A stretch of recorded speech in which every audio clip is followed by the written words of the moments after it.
Today on a special lockdown edition of your Daily Titan News Brief, we have the latest updates on the two suspects who at the time of this taping still remain at large.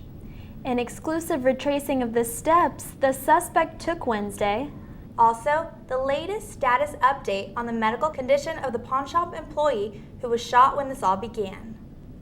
Welcome to your Daily Titan News Brief for Friday, December 14th. I'm Ximena Mejorado. And I'm Kristen Haack. At the time of this taping, two suspects still remain at large after 5 armed men robbed a pawn shop in Moreno Valley and led police in a high-speed car chase that ended right on the doorstep of campus here at Cal State Fullerton. According to the Fullerton Police Department, one of the suspects may have escaped arrest heading south off campus on foot. The other at-large suspect fled into Mejorado Hall before police lost track of his whereabouts. The whereabouts of both remaining suspects are currently unknown. Police originally arrived on campus around 3:50 p.m. Wednesday, and the campus-wide security system issued an announcement over the PA warning students to remain sheltered and locked down in their classrooms because a campus emergency was in progress.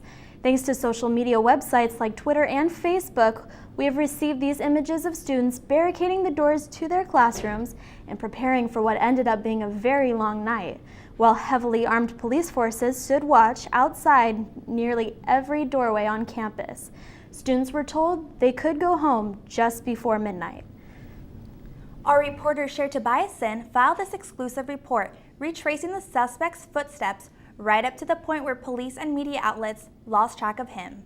This is where the suspects exited the 57 freeway after leading police on a high-speed pursuit through multiple counties.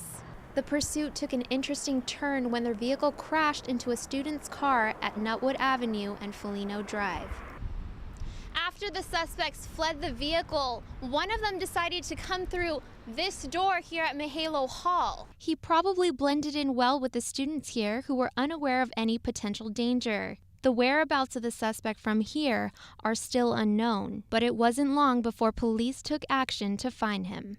To keep students and faculty safe, they were kept in the buildings for over 7 hours as police searched for the suspect. I'm standing outside of the back door of Mejorado Hall where several heavily armed SWAT team members were standing guard for hours upon hours, and at the moment we don't know how the suspect managed to flee the scene, but that is the latest here in Fullerton. Reporting for the Daily Titan, I'm Cher Tobiassen. Classes resumed as normal yesterday morning after the late night lockdown. We had a chance to catch some of the students' reactions to what took place.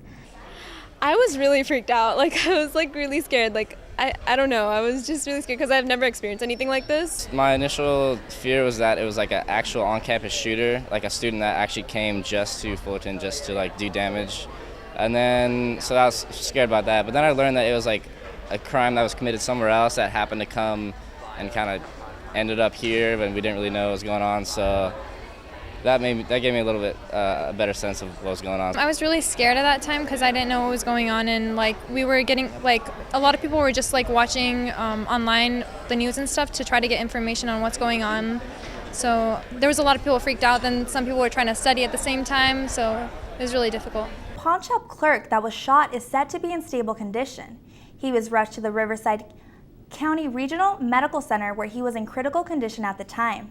A colleague who was with the victim at the hospital said he has undergone surgery to remove 2 bullets.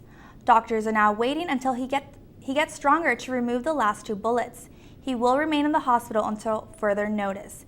His name has not been released to the public. How ironic was it that something like this crisis would actually be taking place on campus?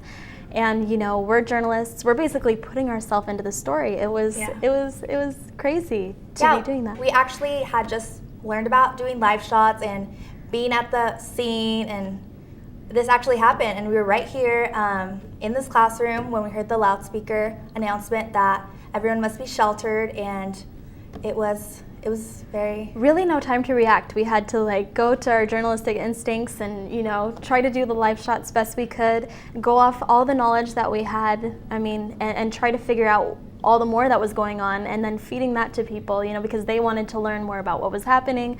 And so we got the word out there about what was going on. It's pretty just, well. I just loved everyone's enthusiasm. Right away, everyone was like, we need to start Twittering, we need to start calling the news stations, let them know what's going on, doing live shots. I'm just really proud of our class, and we're just really excited. You know, it's like, it's our last day in class, and I think we're ready to go out in the real world. To go out and do this as a profession. And yeah, it was a great chance to be doing what we know we want to do. So Definitely. And it's been a pleasure reporting for you guys this whole semester. I am very happy to be here. I know I am too. We wish you all the best of luck on your final exams and hope that you have a wonderful winter break.